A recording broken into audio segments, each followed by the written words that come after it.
গরিব বড়লোক সবই আল্লাহ তাআলা সৃষ্টি করেছে। মাঝখানে আমরা যারা দুনিয়াতে আছি, আমাদেরকে গরিব, আমরা গরিব, আপনারা বড়লোক। আপনাকে যে আল্লাহ সৃষ্টি করেছে, আমাকেও সে আল্লাহ সৃষ্টি করেছে। তো গরিব আর বড়লোক যেতে আল্লাহ তাআলা সৃষ্টি করেছে। তো আমরা সবাই চাইবো দুনিয়াতে কোনো হিংসা না থাকার জন্য। কারণ এই যে কবরস্থানে তাকিয়ে দেখুন, আপনার আমার মতো কত গরিব কত বড়লোক একসাথে শুয়ে আছে এই গোরস্থানে।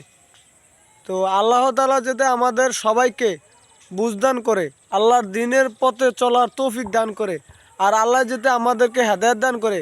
আমি দোয়া করি যে সবার জন্য আল্লাহ তাআলা যাতে সবাইকে আল্লাহর দিনের পথে চলার তৌফিক দান করে, আল্লাহ তাআলা যাতে সবাইকে হেদায়েত দেয়, আল্লাহ তাআলা যাতে আল্লাহ তাআলার ইসলামের পথে চলার তৌফিক দান করে, আল্লাহর একজন খাস বান্দা হিসাবে যাতে আমাদের সবাইকে কবুল করিয়ে নেয়।